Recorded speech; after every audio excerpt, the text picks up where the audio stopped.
Hey, this is John Leon Guerrero. Our guest today, wrapping up Special Operators Week, is Remi Adeleke.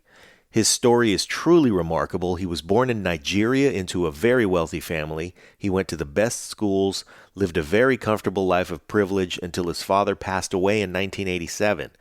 The Nigerian government stripped his family of everything. His mother refused to raise her children in poverty in Africa, so she whisked them off. They ended up in the Bronx, where Remi had to adjust and fill the void that his father left. He found something he was looking for in the emerging culture of hip-hop, but he fell into all the traps that the lyrics talked about in their descriptions of the harsh realities. Schemes to get easy money, stealing, drugs, girls, and all of it caved in. When he had nothing left, he went to a recruiter's office and found Tiana Reyes. She found he had 2 warrants for his arrest, and took Remi to appear before 2 judges to argue for his desire to turn his life around and serve. Both judges gave him a firm talking to, but applauded his desire to be a patriot, and they gave him a chance. But deciding to serve was just the beginning. It took failing out a SEAL training program and 2 years of learning discipline, humility, and how to swim before he went back to the program and became just one of 29 who graduated out of his class of 270. That just began Remi's list of achievements. After serving as a SEAL for 14 years, he's become an actor, an underwear model, a loving husband and father of 3, and the author of the book Transformed, a Navy SEAL's unlikely journey from the throne of Africa to the streets of the Bronx to defying all odds, which is not only a reflection of his life, but an acknowledgement of all the women who played a part in his amazing journey. This is why we love Special Operators, and why we're celebrating Special Operators Week, and why Pete's diving in the water tomorrow for the Coronado Swim to support the SEAL Veterans Foundation. If you also want to support the SEAL Veterans Foundation, go to SEALVeteransFoundation.org, and if you're in the San Diego area tomorrow, go support Pete and check out Coronado Island. It'll be a terrific event. There will be a lot of inspiring folks there and former Navy SEALs. Of course, we also support Save the Brave, and you can read about them at SaveTheBrave.org. Our own Scott Huesing is one of several veterans on the board of Save the Brave, and we're behind their work 100%. I will be joining Pete and Scott next week to record some shows, but I'm sorry to say I will not be at the Coronado Swim on Saturday. I'm wrapping up an 8-week body composition challenge at Diablo Barbell and going in the dunk tank on Sunday. I will reveal the results of that challenge on Monday's episode, so stay tuned. And as always, if you want to share your fitness goals, your challenges, your progress, leave us a comment on YouTube or on the website or wherever you listen to us. And while you're at it, give the Break It Down show a 5-star rating. Write us a little review. We appreciate all of that. And now, wrapping up Special Operators Week, he went from Nigeria to the Bronx to a SEAL team to Hollywood. He's been on the Today Show, in Men's Journal, in People Magazine, and in his underwear. We're proud to bring you an American hero and one of our personal heroes. Here's Remi Adeleke. Lions Rock Productions. This is Jay Moore. This is Greg Proops. This is Jordan Harbinger. This is Dexter from The Offspring. This is Nathan This is East. Sebastian Younger. This is Rick Marotta. This is Stuart Copeland. This is Mick Gillette. This is Andy Summers. Hey, this is Skunk Baxter. This is Gabby Reese. This is Rob Bell. Hey, this is John Leon Guerrero. Hey, and this is Pete A. Turner. Hey, what's up? Remi Adeleke here on the Break It Down show. Author of Transformed, writer, actor, a little bit of everything, former Navy SEAL. Just getting after it with my brothers today. And now, the Break It Down show with John Leon Guerrero and Pete A. Turner.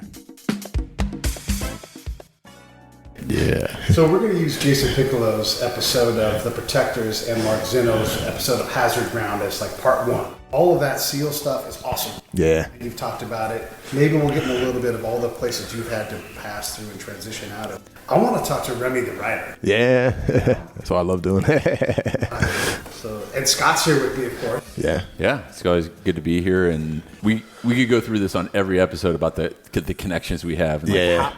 How we wind up in hanging out with Remi, who, we start out as pen pals. And we don't say true to this. I don't want people to know where I live. Oh, sorry. All right. I'll beep it out. San Diego. Sorry, San Diego. But, just so many cool people we know. And I attribute that to again, our tribe, the veteran space, and we were talking about this before the show, veteran artists that are willing to. Hey, this is Pete. Real quick, I just want to let you guys know we are proud to announce our official support of Save the Brave, a certified nonprofit 501c3 with a charter of helping veterans with post-traumatic stress. Here's how you can help. Go to savethebrave.com, click on the link on the website, and my recommendation is this. Subscribe. Give them $20 a month. You've got subscriptions that you can turn off right now that you're not using that are $20 a month. Swap that out. Get involved. Let's help these folks out. We were talking about this before the show, veteran artists that are willing to show up. And you thank me for driving down here because I live in Temecula, not classified. And it's nothing to me, man, because it's always an opportunity, creating new opportunities and sharing the network. And if you call me any day, it's like, Scott, do you know Ollie North? I see his name in the book. Like, yeah, what do you need? I'll do the introduction. I share that network. And I don't think you can mention that enough, honestly. With what we do, guys like Jay Moore, he's not a veteran, but he says, hey, I want to help veterans. I go, well, how about you give free tickets to all your shows this year on tour? He goes, easy, done. That's awesome, man. Yeah. I mean, how have you, since you transitioned from the military as a Navy SEAL, one of the most elite branches, probably second only to the Marine Corps infantry. Well, I was a corpsman in the Marine Corps. I know. We'll get into that. Let's get into that. I want to hear about that too. I got love for you guys. I know. But how, that transition into the as a writer and in the entertainment field. And I don't think a lot of guys understand. It's like you're an entertainer now. Yeah. You own it. How do you do that? How did I transition into it?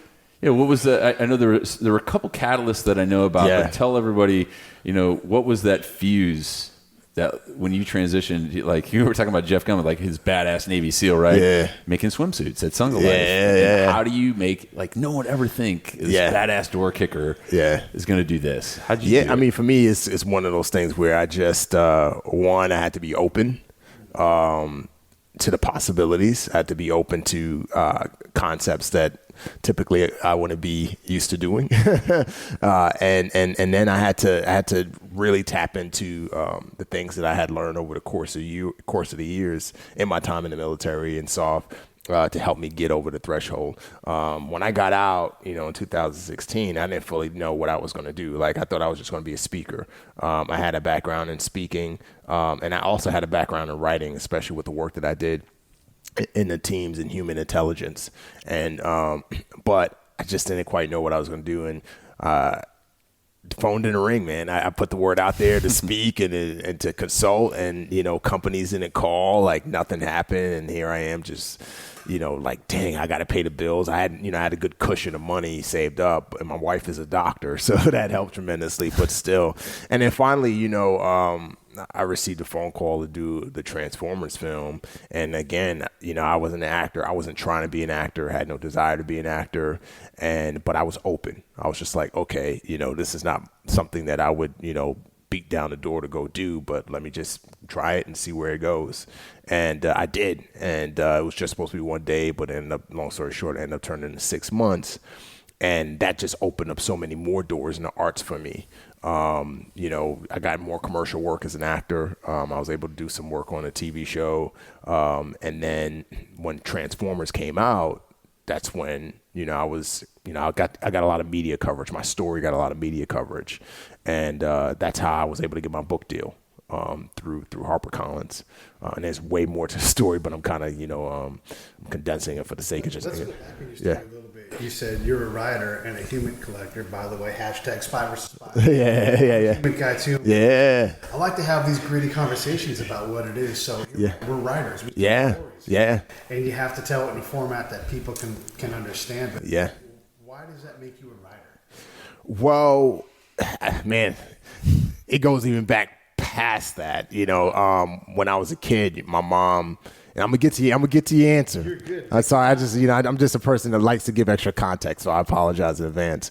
My mom would make me write as a kid. She would make me, read articles in the New York Times, and and write reports on those articles. And if those articles weren't, if those reports weren't near perfect, she would make us start all over again. She would make us read tons of books and write reports on them because the public education system in the Bronx was really, really bad. And she was a teacher, and she didn't want us to fall behind. She wanted us to stay ahead. So that's where I learned the principles of writing. So fast forward to when I got into the teams, and in human, you got to write a lot of reports. And a lot of team guys run away from that job because the last thing you want to do after getting off an op is sit in a freaking room, one of those rooms that, don't have windows.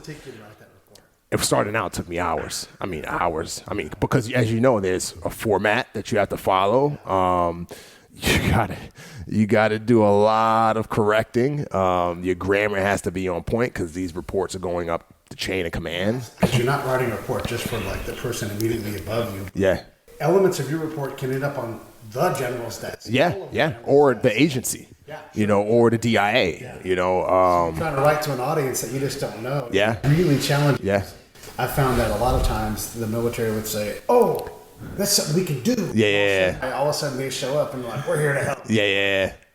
No, 100%. And it took me a while. I had a great mentor who had been, been a SEAL. Man, he was in the teams at this point about 25 years. Humid guy for most of that time, and he was very patient with me, and he really taught me the ropes, and he taught me how to be a storyteller because a big part of it is being able to tell a story in a way where somebody feels like they're in the room with you when they're reading that report. And so that's where my writing skills began to get sharpened. And so that's why when I got out and Transformers happened, I went on a press tour and I got the book deal. That's why I felt confident. I didn't feel confident at first to write the book because at first my mom was supposed to write the book. But then after I read her first 2 chapters that she wrote, I was just like, this is not me. Like, I need to write this book. And I started all over again. And what helped give me that confidence was all of the writing that I had done for, years in the teams, and that's after I finished writing the book, that's when I really began to identify myself as a writer. But it came after, people reading it and saying, wow, like, this is a great book. Who wrote this? You wrote this? Like, I can't believe you wrote this. And I was just like, okay, I guess I'm a writer now. Did you study writing in college? No, my master's I did a lot of writing in college and did in my master's program, but no, my master's is in organizational strategy. So I never had I don't have a degree in writing. I think that's funny, especially probably a lot of your teammates and fellow vets are like, who helped you write the book? I did, man. Like, I did. Yeah. People ask me that too. Like, oh, did you have someone? No, the name on the front is that's it. That's who gets credit for. And that's the thing. Sitting right here, we're in Remi's office with all his cool kick-ass knee wall. I've got one too. Yeah. It's just sitting your ass down and doing the work and doing this, right? Putting fingers on a keyboard and writing great stuff, and then. And a lot of team guys run away from that job. Because that's one thing that upsets me. I'm sure you can relate to it is, when people are like, you wrote this? Are you sure you wrote this? Like, yes. Why wouldn't I have because most team guys or most military guys don't write. We're some dumb knuckle draggers. Like, I'm an infantry guy, crayon eating jokes, whatever. Yeah. No, man, that's what the beauty, and I've said this before, is that our military is comprised of, poets and musicians and artisans and sometimes writers. Yeah. And that's what makes us so great is that as a commander, especially knowing who those guys are in your unit, not just seeing the guy with the saw or the sniper rifle, but knowing what's beneath that and their talents and really leveraging that. Yeah. I think that's what made me a better leader. And I think that using that philosophy throughout my life is really bled into everything I've done too. And I hear you talk about that a lot too, about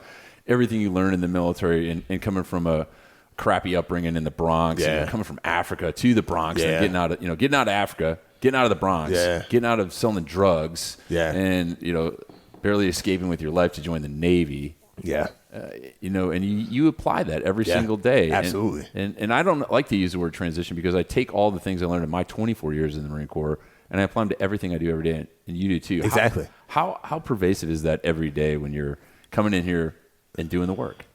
It's easy for me. I mean, it's just one of those things where it's fluid. Because for years I've been I did it for so many years, and now it's just like when I know I've had a hard writing day the day before, which is yesterday. I had a really, really hard writing day. What's a hard writing day? Just when when I'm not moving the needle because I'm just stuck, and it's not writer's block. It's just like I've got to this place where the story can go in so many different directions, but I needed to go in one direction.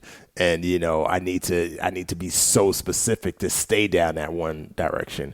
And I'm just stuck. Talk a little bit about, I always like to hear from different authors. Yeah. Because I'm looking around the room. This is like really badass pad. He's got, it's real, everything's framed like my crib too. Yeah. And I see a tiny little whiteboard. Is that all you need, or do you keep it all here electronically? What's your process? Well, a few things. One, that's my word. It just helps for my vocabulary. I've always kept that up there. But for notes, as far as like I'm writing a film right now, I have whatever the title of that film is. I have it in there, and then when certain ideas come to mind, or certain lines come to mind, or story arcs come to mind, I just put it in there because I get ideas like all the time, and especially in the middle of the night. Yeah, and it's just like I don't want to forget it, so I just pop up and I'll just I just literally right before you guys came in, I had this idea for part of the ending, how part of the ending of the film is going, how it's going to end, and I was just like, I need to write that down now because I'm gonna forget. So I do different things, and another thing I do is which helps me is I have conversations about it. It's funny, like somebody reached out to me, what's today? Yeah, earlier this week, actually last week, and they want me to partner with them on a project, like another historical film, and as a writer. And we were having this conversation about, story arc, and just this idea came to me for this film. Something I've been asking myself, like, what is the motivation behind these characters? Like, why do they keep showing up day in and day out? And I knew at some point, I knew I didn't have to answer it like right away, but I knew at some point I needed to answer that question. And through that conversation about another project that I'm probably going to start writing soon, like it hit me. Like, this is their motivation. This is the motivation that's not only going to drive the story forward, but that the audience is going to get behind and be like, yes, now I'm with them even more so than I was with them before. And so, it's different things. It's taking notes, it's having conversations, it's sitting at the computer and revisiting the last scene that I did over and over and over and over again. And now you're talking about, because I don't think a lot of people understand this, the medium aspect of it is you're talking about writing a screenplay. Yeah. You're talking about writing for TV, miniseries, or full-length feature film. Yeah. Which, again, as a writer, people say, "Oh, Remi, you're a writer. Can you write me a poem?" Well, I'm not a poet. Yeah. Can you write me a haiku, which Pete is great at? Scott, can you write narrative nonfiction? Yeah, absolutely. Scott, can you write a screenplay? Yeah. Nope. Yeah. I don't know the mechanics. I've got it first draft. I don't know how to use it. Yeah. Billy Ray's like, "Oh, I'll teach you how to use that." I'm like, great. I'll spend a year hanging out with you in LA. But it's the same. You'll learn in. I could teach you in a week. Well, we're probably less than that. Yeah, you might be my guy. I gotta say this: Jeff Calhoun as the guide for every screenwriter. Jeff Calhoun, yeah. That book, I'm gonna send this book to you. Yeah. And it's so incredible. Yeah. He takes even like the slug line, and he's like, you just do this, this, and this. He formalizes everything. And if you got a formula, you can change the formula, but at least now you have it. Exactly. Base. Yeah. And he's so brilliant at that. But when you're an artist, it's equivalent to saying, well, you're a fine artist. Scott, paint me a watercolor. I'm like, well, I only do lithographs. Yeah. Like, you know what I love about this book, man?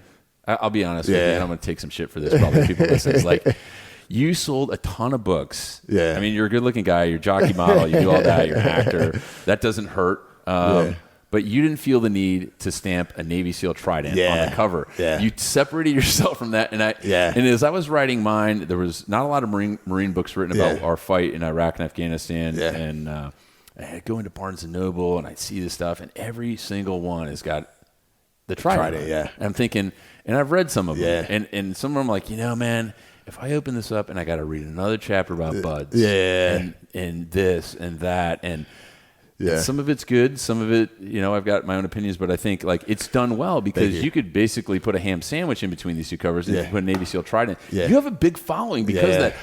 Why didn't you do that? I didn't want to write a Navy SEAL book, man. Like that's just point blank, man. Like there's so much to my story. Being a Navy SEAL is part of my story. It's not the whole story.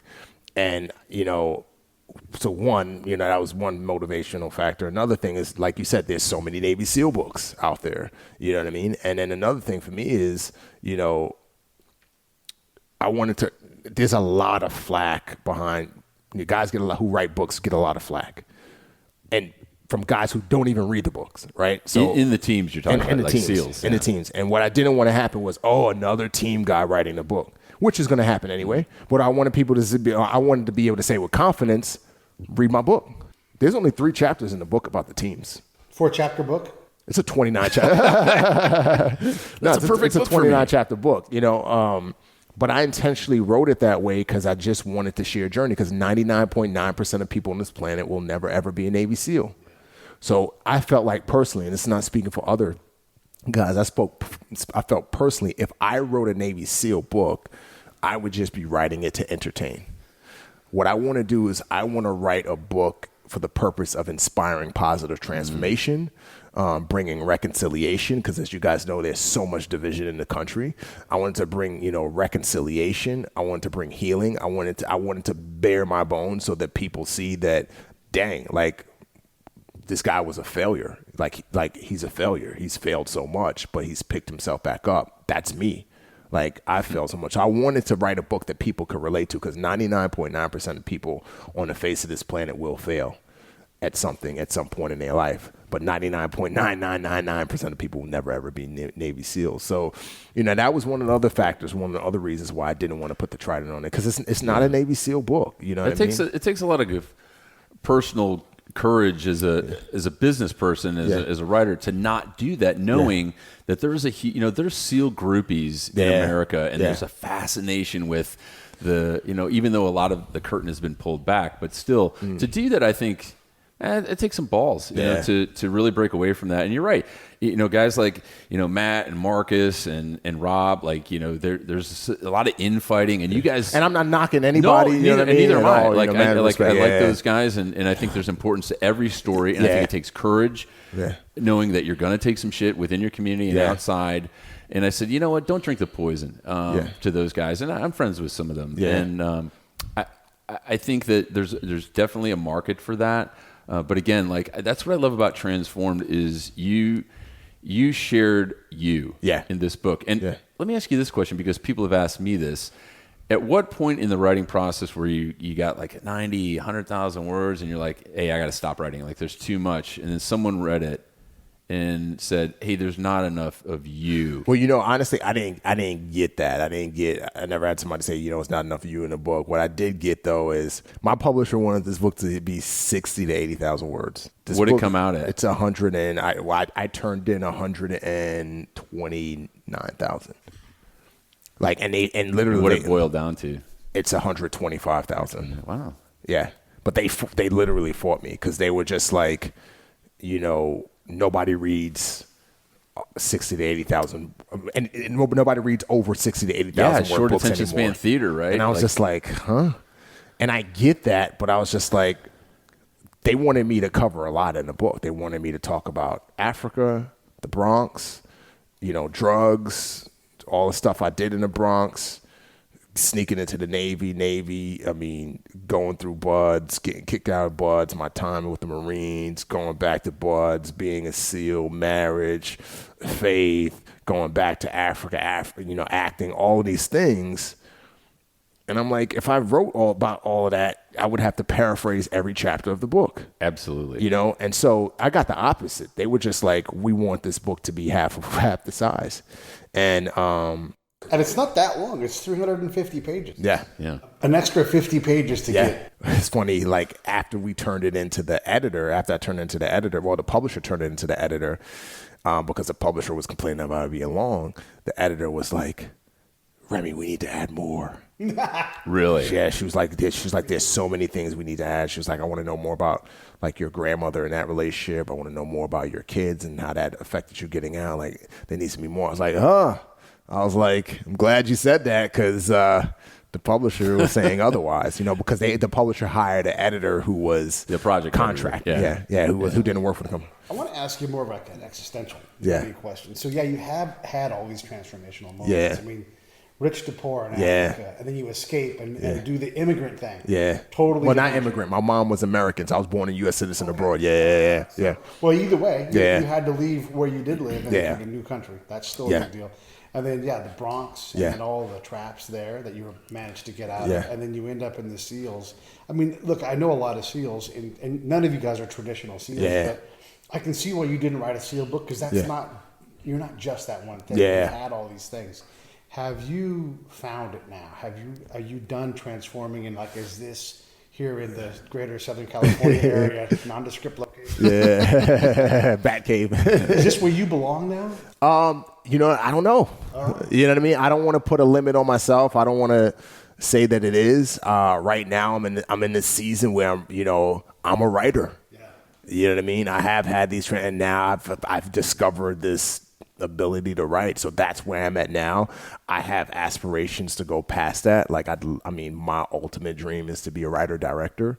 Be directing films. I'm not saying it's going to happen. I'm not this young kid that's like, I'm going to be a director right now, because I know the odds of that are, highly against me. I dispute those odds, man, especially with a guy like you. For one, you have a hugely successful book, Transformed, that is published from a very large publishing house. Yeah. And who are we talking about? Mark Pattison or something? It's like, the odds of getting a book published are less than becoming a pro football player. I didn't know that. It's easier to get in the NFL, the odds-wise, than to actually get a book published by mainstream publishers. Like, just to do that. Yeah. And I love being around guys like you that have so much energy. He's like, I did this. Yeah, book's done. Like, next. Like, most people say, like, you wrote a book? Yeah. And now you're writing this, and you're doing this. You want to do this, and like when you say if it happens, like no, it's going to happen. I'll take it. I'll receive it. Do that. I'll receive it. And you know how we'll do that is through this cool, kick-ass network of veteran artists, and building this coalition of guys that are willing to support, willing to share, willing to connect, and just share the love, man. And another thing too, dude. I don't want to be known as a SEAL. Mm-hmm. I know that sounds weird, but I'm not that anymore. I was that, you know what I mean? Like, so I get frustrated sometimes when people are like, Remi Adeleke, former Navy SEAL. I'm like, former's in there for a reason. Yeah. Like, this is who I am now. And I think that the more, transformations that happen, the further I'll get away from that, where now it is like, this guy is a real deal writer now, this guy's a real deal director, or this guy's a real deal whatever. I do work in a nonprofit space as well. I work with a nonprofit here in San Diego called City Hope Now, and I work with in the city at-risk kids. I'm in jails, I'm in prisons. I'll be in Rikers Island next week. Back there, I was there a couple weeks ago, visiting, speaking, inspiring, showing these guys, you guys made mistakes, but pick yourself up off the ground. There's so much more out there if you get your education, because I'm all about education. So I don't want to be a SEAL, When I think about like guys like us that have done impossible things, first off, writing a book, let's just say it's impossible. Becoming a SEAL is impossible. Yeah. Or 500 episodes of a podcast plus. Yeah. Jesus Christ, right? Like, if you look ahead, you're like, there's no way I could go through buds or write this book or whatever it is. These are a movie. Every movie is impossible. Yeah. If you look at the odds, no one would ever bank on it because it's not going to happen. Yeah. And yet you find a way to get there. When you're looking at people that don't have that next step, like I talk to a lot of Iraqis, that's hopeless. Yeah. There's nothing in my future. Yeah. It's like, goddamn, how do I give this person the next thing so they, won't say yes to that mission of blowing themselves up or whatever it is. Yeah. Right? So how do you give someone at Rikers Island who's, bound by their own mistakes, bound by society to not have a future? What do you do to give it to them? What I do is I bare my soul, man. I'm vulnerable. I just share the ugliest, worst parts of myself. That's the crime with social media, right? With social media, so many people share like the best parts of their self.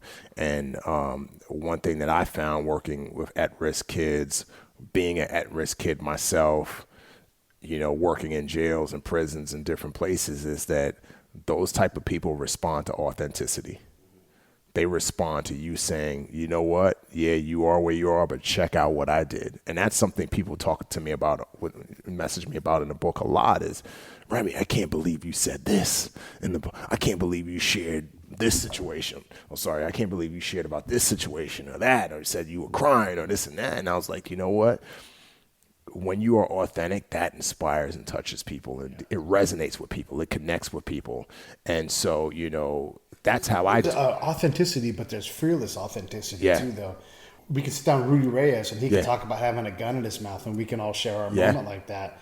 You can't be, if you're going to help someone, you can't hide those things. Yeah. And that's what I find that helps people with the next steps. It's funny. I did a post yesterday because I'm doing a swim across the Hudson River, which I'm not looking forward to next week. That's coming up on the 3rd. The 3rd of August. Kaj Larson's going to be there. Jeff Gum is going to be there. Yeah, man. And a part of me was going to do this post like, I'm doing this swim. But then another part of me was like, be honest. And so I was honest. I was like, I'm not looking forward to this. Yeah. Because I haven't swam in 2 miles in a long period of time. I hate being cold. The Hudson River's filthy. I'm not looking forward to this. And you suck at swimming. And I suck at swimming. Yeah, in the Navy, Navy SEAL, and had to battle through that. Read about that in the book. And listen, And this is an important thing. I want to jump in because I want to say this too. The same thing with service. Yeah. I give to charity. I'm officially the Break It Down show and Save the Brave are partnered together. Yeah, oh yeah. And sometimes it's hard. Service is hard. You got to stick your neck out. You got to I can't help this person in this way, so I'm going to force myself to do this because that's really what service is. No, it's absolutely. supposed to be comfortable. It's supposed to be I choose. Look at Gary Sinise and what he does. Yeah. That ain't fun and easy. It's he has a lot going on. He's been doing it for 25 years. Yeah. That's why when you talk about this, every time I meet someone like you, it's like, God, man, you're lighting candles in my church. And I think no one would ever guess, maybe we were separated at birth because all the things you talk about, all the positivity of and I've written and spoken about these things nationally, you is, the Marine Corps was a big part of my life, 25 years, but it never defined me as a person. Exactly. And that's not what I'm doing now. I want to be known for what I'm doing now and through giving. And if you're not helping others, you're really not helping yourself. And I know that's what you do. I see it. And sharing the losses is so much more important than all the wins. No, exactly. Because to do that and be vulnerable and to really lay that out there, it is, and social media is a powerful tool. You're on it. I'm on it. I've learned more about social media at age 49 than I ever wanted to. It's a tool, man. They see that one snapshot again, but they don't see the 5 hours behind that work. Yeah. And no one wants to see that, and for a good reason. Yeah. Most people's lives are pretty ordinary. Yeah. And when they go to this little device and they look at their phone, they want to escape and they want to see puppies and happy pictures and guys on stage with celebrities. And that's cool, but the reality is for you to write, continue to write, battle through that, give to charity, give of your time. That takes a lot of bandwidth. And P.S. You've got three kids and a wife. And a wife, and my youngest is 4 months, man. So we don't sleep at night. Yeah, man. But do man. Do you know Ty Smith? Yeah, SEAL, right? He's got, right? Daughter, right? I think so. Yeah. He was my buds instructor for a bit. Okay. He was on Bud. But man, what I was, getting back to that post, what I was saying, I there were a lot of people who responded. Because I said, I'm not looking forward to this for these reasons, but here's a lesson that I'm learning in this is that, in order for us to move forward, we have to challenge ourselves. We have to be uncomfortable. That's the only way we see results. And I wouldn't be where I'm at today if I didn't challenge myself and do those uncomfortable things. And I won't get to where I need to be unless I continue to follow that trend.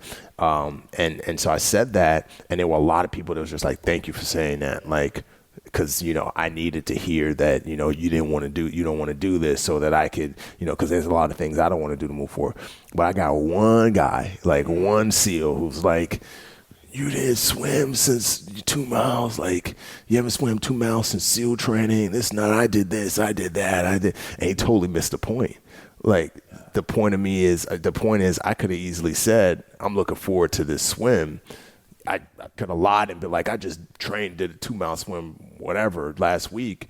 He totally missed it. The point wasn't for me to put myself out there as, look at how great I am. The point was to put myself out there like, look how bad I am. I'm scared to swim 2 miles right now. Hey, this is Pete A. Turner from Lions Rock Productions. We create podcasts around here. And if you, your brand, or your company want to figure out how to do a podcast, just talk to me. I'll give you the advice on the right gear, the best plan, and show you how to take a podcast that makes sense for you, that's sustainable, that's scalable, and fun. Hit me up at pete@breakitdownshow.com. Let me help. I want to hear about it. I ask pretty much all the special operators because I get a common answer, and I think it's really illustrative of what our world is like. Yeah. As a SEAL, as a human collector, going out and doing things, have you fired more rounds at the enemy or had more conversations? I fired some rounds at the enemy, that's for sure. I've had more conversations. I mean, as a human guy, I mean, in order for us to be able to go out the door, I had to do my job. Yeah. Like, especially where, all the deployments I was on, it was like, in order for us to go out the door, we had to have intel. Sometimes that intel was fed to us, but it still had to be corroborated.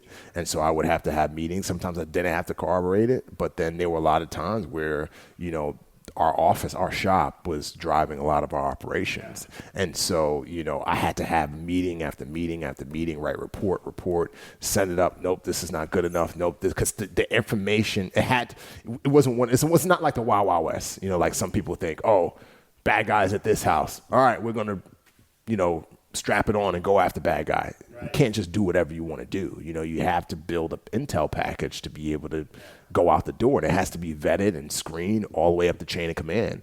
And so I had to have a lot of meetings in order to make sure that the information was vetted, that if one source was giving me a piece of information, I had to vet that against, at a minimum, one other source. Then that information had to be vetted with, whether it was, I don't know what the terminology is now, but whether it was Tizer or whether it was SIGINT or whether it was some old reporting. And then that's how we go after the door.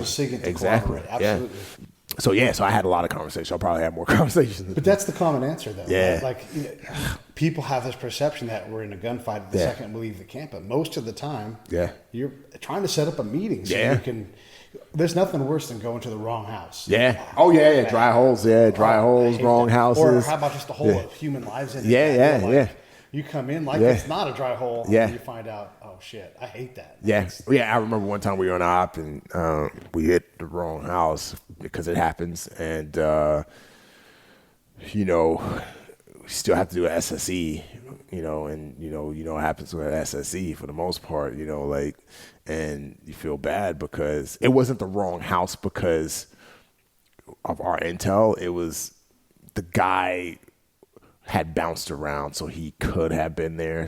But he had bounced around to different locations, and so he had used this one out. But anyway, we did a full-out SSE, and the house was, happy. Yeah, we talked about SSE before, sensitive site exploitation. So anyone listening, imagine on TV or Hollywood some gangster mafia movie and guys coming in and tossing your house and go through everything times 12 guys. Like that happens. Ripping up carpets. That's a bad day. Yeah, ripping up carpets. It's inconceivable to most of the public. Yeah. To have 8 to 12 badass SEALs or Marines coming in, kicking your door in at 3 a.m. You're dead aslead. Yeah, that's a bad day, man. I always tried to make sure that, any information I was collecting was vetted. Being a guy from the streets, of New York, I knew how to read people really, really well. Because I remember being around the fake gangsters, the real gangsters. You know what I mean? I remember, just situations where I could tell when somebody was lying, tell when somebody was trying to scam me right away. So I took all of those things that I learned in the streets,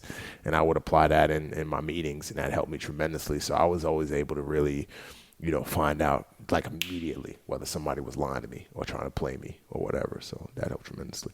All that life skill that you bring to your military career and being successful. Guys ask this question a lot. You've probably gotten it. It's like, do you miss that type of brotherhood and the excitement of it all? That as I use the word friction a lot. Like, do you miss that? Oh yeah, I think there'll be a big part of me that always misses it. But then there's a part of me that's like, man, I get to live a normal life. I mean, well, no one lives a normal life, but I get to live a more normal life. But a big part of me misses it, and just that camaraderie and, just, going out the door. And the biggest thing I miss is, getting briefed for op and just like, man, this can be the one that, where guys get smoked or, this is going to be a dangerous one, or we're going into this place that's like, we're outnumbered and everybody looks at each other like, Roger that, let's go. You know what I mean? Like, I'll miss that. You'll never get that anywhere else, where it's just like, that you can go somewhere, going out the door, going out where you could die, and everybody's like, so what? Let's go. You know what I mean? So I'll definitely miss that. Did you replace that feeling? I'm a family man now, dude. So my kids are, they keep me sane. They keep me like, I need to be here on this earth for them, so that they don't go down the same path I went down. So it's like replaced, but it's replaced in a different way, where it's just like, I need to stay alive. I don't need to go out the door to do something. I need to be here so I could be as much of alive as I can to be in their lives.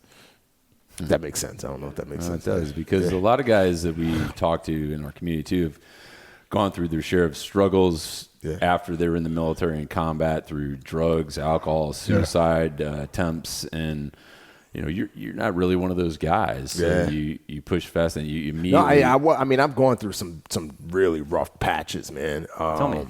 It's just depression. When I got out, just like trying to figure out my way. Trying to figure out like questioning whether I made the right decision by getting out. You know what I mean? And phone didn't ring. Yeah, the phone didn't ring, and then having I've had so many dudes get killed, man. So many, like my brothers, like guys I was. I was in buds with, or, even Marines, you know what I mean? Or, guys who I was, deployed with, just brothers, you know what I mean? And right over your shoulder is Charles Keating IV right now. Yeah, we were in buds together. We were in Delta platoon together, you know what I mean? And so that messed with me a lot too when I got out, like, dang, man, I'm out, like, I can't do this anymore. But I worked through it. Faith is a big part of who I am, you know what I mean? So a lot of prayer and, reading the word and, just recognizing that I have hope, you know what I mean? That helps me. Even today, when things are going south, I always remember that I have hope, like tomorrow's going to be a better day. You know what I mean? Things are going to work out. I may not understand why things are going south, but you know what? There's a purpose and plan behind it. And all of the bad things that I've gone through, like when I look back at it, they've made me a better man. I didn't like it when I was going through it, but it's like ultimately when I do look back on it, there was a lesson, there was something I was able to pull out of it that made me who I am today. If you had to tell somebody listening that doesn't have faith in organized religion or whatever it is, the difference between hope and belief, what do you tell someone like that to latch onto? Wow, that's a good question. I just go back to Romans 8:28. We know that God causes everything to work together for the good of those who love God and are called according to his purposes for them. So, that's all I can say is, everything happens for a reason. And there's a lesson in that reason, whether they have a faith or they don't have a faith. I just try to tell them everything happens for a reason. And you may not understand this, but, there is a God who is in control and he's going to work it out, like whether you believe or you don't. So and again, it goes back to what I was saying earlier to your question, like, how do you connect with those people? And like when I speak to people, I don't try to speak from head knowledge a lot. Like, I know because this book says this or this. I try to speak from experience, and I say, and so I'll share my experiences. Like, here's what I faced. Here's what I went through in this particular situation when I was hopeless, and here's what I did, and here's where I'm at now because of what I did. You know what I mean? Because sometimes, just saying, well, there is a God, and you need to believe in God, and that's the only end, that doesn't work. You know what I mean? It has to be like from experience, like just being vulnerable. You know what I mean? Here's how I struggle, and here's what I do to try and get out of my struggle. That's what works for me. And either you could try it or you could try something else, but that's what works for me. You talked about how divided we are. Yeah. So Sebastian Younger came on the show and he gave all of us a tasking. Yeah. By the way, Warno, here comes your tasking. Yeah. But he said, you guys have gone away and done all this stuff for us, but come home and rally us in the middle. Yeah. And one of the things I've been exploring is patriotism, because I hear it, like the needle's kind of moving on it. Yeah. Bad, right? Yeah. How do you define it? And just give us some illustrations of that. How do I define patriotism? I think in the simplest form is just being grateful for being able to live in this country. I think that's the simplest form of patriotism, you know what I mean? And I can speak from that. I mean, we could all speak from that from experience because, I was born in another country, you know what I mean? I lived in that other country, which is a very corrupt country, Nigeria. I've gone back to that country and I've seen it's still very corrupt, consistently ranked as one of the most corrupt nations in the world. I've been there, so I know what it's like, you know what I mean? And then obviously we've been to other countries where it's like the Wild Wild West, you know what I mean? Women have absolutely no rights at all. You know what I mean? People of different sexual orientations are murdered, just for their sexual orientation or whatever. And without any you can't question the government. You can't talk bad about a government leader. If you do, you get your head chopped off, or you get, executed, or you get thrown in jail. And so, not hyperbly, literally, no, get happens. your head chopped No, it off. happens. No, it literally happens. Yeah, we've operated in places where we've seen heads. Yeah, I mean, no lawyer, no, pleading the fifth, none of that.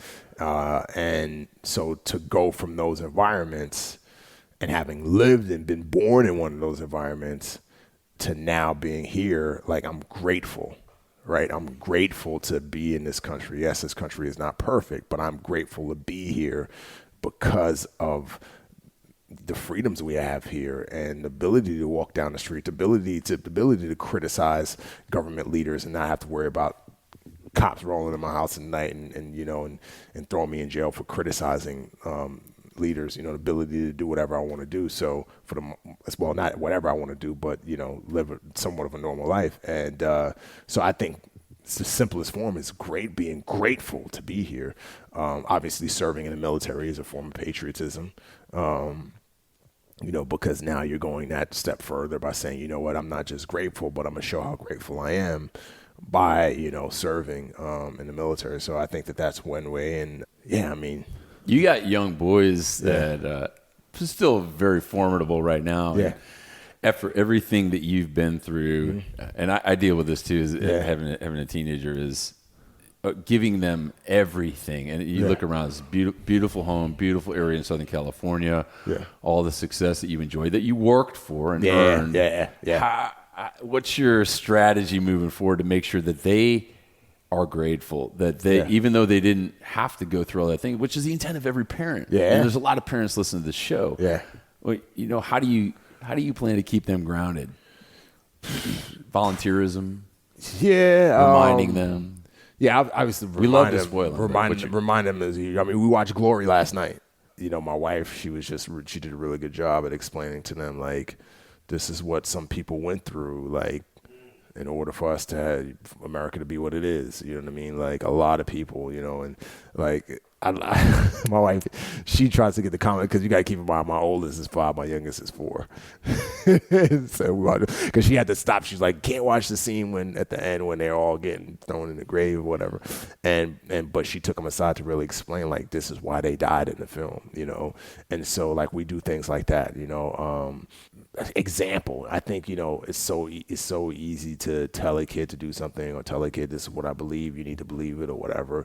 I think it's through allowing them to see how you live your life and how you're grateful to be in this country, or how you had to work hard to get to where, how hard work does pay off. When they see, like, when my kids, they come to my office all the time, they're like, Daddy, like, you've been here for 2 hours working. And it's a work, because my kids just went back to school. They were on summer break, and so I still had to work normal hours. And they're like, you always working so much in your office. I'm like that's hard work. Like, I have to follow through. I've started working on something. I need to continue working on it in order for us to be able to pay the bills. And they were just like, oh, okay. But now when they're in school and they're struggling with something, I could say same thing. You know how Daddy works hard? You got to work hard in school. Like, everything's not going to come to you easy. It's funny, like, one thing I did with them 2 months ago, I took them down to Skid Row in San Diego. Because it was before they went on summer break, because they started complaining, I don't want to go to school. We don't like going to school, this and that. And I was just like, well, if you don't go to school, you won't be able to progress in school, and then you won't be able to go to college, and you won't be able to get a job, and you won't be able to have a life. And it was like, yeah, but we still don't want to go to school. Like, why do we have to go to school? And so I was like, okay. So I was like, I need to show them, because again, it's one thing to say you got to do this, it's another thing to show. And I took them down, and we walked around, and it was hard to explain the word, poor, homeless, because they don't really get that. So I just, and wasn't a way, I wasn't trying to degrade the homeless. It was just a way to help them understand.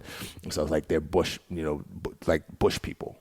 Like they're people who don't have houses, so they have to live in the bush. And I say bush because that's what they understand. You know what I mean? Like they're not literally living in a bush, but because my kids understand we have bushes around our house. So bush people, like they don't have anything but a bush. Like they have nothing. They use the bathroom in a bush. And so we walked all around. Like they saw some people strung out on drugs, some people. But once they got those visuals, they were just like. Afterwards, I was like, now do you understand why you go to school? They was like, yes, Daddy, yes, Daddy. I was like, we go to school, and if you ask my kids, they'll explain it all to you. So at 5 and 4, they'll be like, we go to school so that we can go to college, so that we can get a job, so we don't end up like a bush person. Yeah. We had Dres from Black Sheep. He's from New York also, and he's great at that. He talks about it when he was on. I'm trying not to get emotional because I get emotional every time I talk about this. But he was talking about Kanye versus like the responsibility with that voice. Instead of going up and talking about whatever, Dres was saying he has a recurring dream where he's a slave escaping, on the Underground Railroad. He's running and running and running. And I'll cut it short, but he gets to a curtain and he opens the curtain. There's a microphone, and he's had this whole journey in his dream. And he's like, now what am I going to say? And it's not going to be me. It's not going to be Instagram. It's going to be something else. And there's an accountability there for all the things that we've all had to do. What we see, like what can happen in the country. It's powerful. So to take your kids to, a place where it's nothing but hard living, that's powerful. And the thing is, I mean, it might be controversial to say, but, for the most part, mental illness, put that aside, right? Because you can't blame a person with mental illness for ending up where they are, you know what I mean? But there are some people that they do it to themselves. And I want my kids to understand that, like, to a certain extent, you are a master of your fate. Like, if 1 + 1 = 2, if you do the work, you will end up here. And you are such a great example, too, of being emblematic of changing your fate. And work. That word is pervasive in this whole interview. Is on this episode is the work you put in. The work to whether it was I don't know what the terminology is now, but whether it was Tizzer or whether it was the work to, you could have quit. You could have not gone back to Buds. You could have been a line corpsman with the Marine Corps and had a successful, great career and served, but you didn't quit.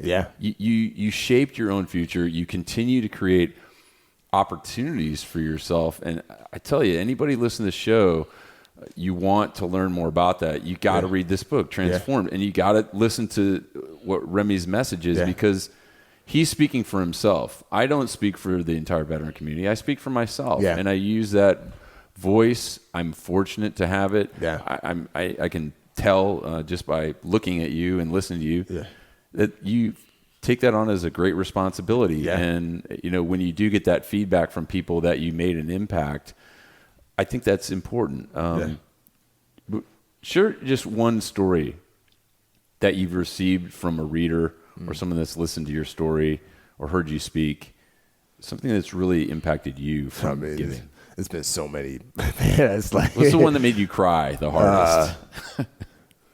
Well, man, there's been so many. I mean, the one that pops out immediately is the messages. They were just funny because I posted them actually, and I actually read them because I posted them because they were, and something's really resonated with me when I post about it.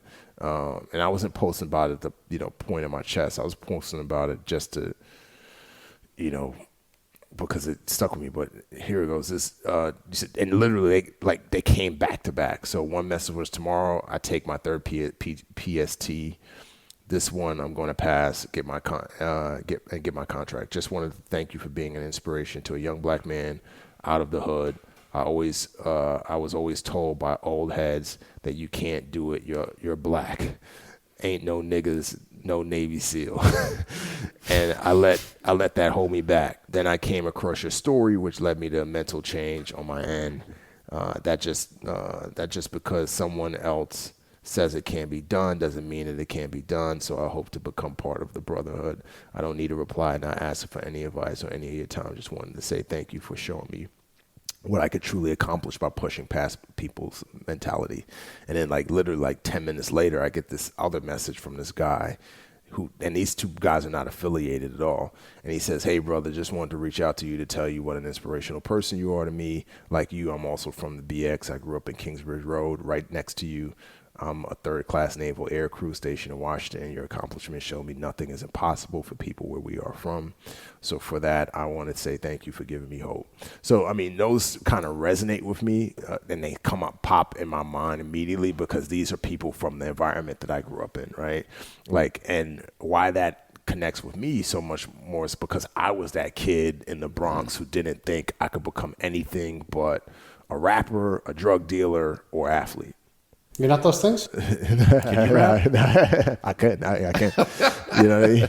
But, and so much of inner city culture, and it's this whole nother conversation, who's to blame, who's not to blame, but there's so much that's the stereotype, book, and the public education system in so many inner cities are horrible, horrible. My mom was a teacher in the South Bronx, and she could tell you some stories of teachers walking to the classroom saying, "None of you guys are going to be anything," putting their earphones in and saying, "Here's your lesson, do it," and checking out. Literally, that's how bad the public education. And when I was coming up, from what I heard from being back there, it's still really, really bad. That's why a lot of parents are sending their kids to charter schools. But anyway, I say all that to say, I didn't know I could become a SEAL.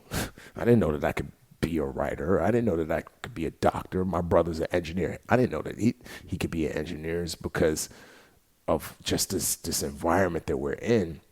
And so when I finally broke out and was like, wow, I can be something other than this, it really drove me to be more than what I thought I could be. And so to now be on the other side and to have young kids, minorities from where I'm from, see my story and it's just inspires me and see that, man, I can do this.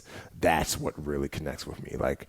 I could Remi did it because I think less than 1% of you thought you were the least probable guy to get where you're at today. To get where I'm at today, and less than 1% of Navy SEALs are African American.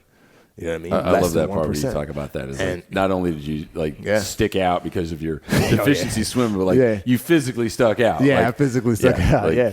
And so, to be able to, and again, I wrote the book to inspire everybody, right? I wanted to inspire white, black, whatever you are, I don't care. I wanted to be able to inspire, hey, you have a deficiency on the road towards your dream.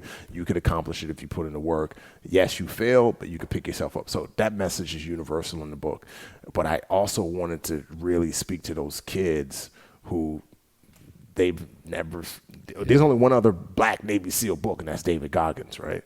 And so, I wanted them to be, but I don't think he's from Buffalo, New York. I'm from the hood. I'm from the Bronx, you know what I mean? So I wanted kids from those inner cities. So to get those messages, that's what really in David's book too, phenomenally successful, but it's a totally different message too. Yeah. So if you want to, this has been a great interview. We're blowing it out of the water, and there's going to be other episodes where we're going to learn more about you. Yeah. But you got to get transformed and read this story because we haven't even scratched the surface. We were just digging in on education, and we got some politics. We could have gone into rapping. We could have gone into directing. So there's a lot of great stuff. Man, I'm so glad to hang with you today. No, absolutely. Anytime, man. Looking forward. If people want to find out more, where do they buy the book first? Tell everybody. Get the book Transformed, Amazon, Barnes & Nobles, Books A Million, Indie Books. Just Google Transformed book, and everybody's selling it. And if they want to find you on social media, where do they go to? Social media, Remi Adeleke. I have a unique name, so I don't have to. It's not the official. It's just Remi Adeleke on Instagram, Facebook. Remi. Yeah, you can't miss it. We were talking about all the Sean's and Dave's and Pete's we know, and I go, you're the only Remi I know, which is badass. Yeah. So, and it's different. But actual full name is actually Ade Remi. So it's Remi Adeleke is my full name, but my mom's never called me Remi. Everybody's just always called me Remi. So follow Remi. Buy the book on Amazon today. It's in every format: Audible, Apple Books, it's everywhere. And we're going to do this. This is happening. Me and Remi are going to do a book signing together in Oceanside, California, coming up real soon. Do it. Let's do it. This episode will probably drop before then, so we'll post that on our social media and. Do it, man. Thanks again, brother. Oh, thanks for having me, man. Yeah. It's been great, man. It's been great. Yeah. Hey, well, this episode is dedicated to a guy named Peter Schwab who passed away in the Grand Canyon during my girlfriend's trip down the canyon, and he died doing something fantastic. But we want to let his family know that this one goes out for them because anything is possible. You can defy the odds. Amen. What a great guy. Everybody loved him, and if you're going to go big. Yeah, go doing what you love, man.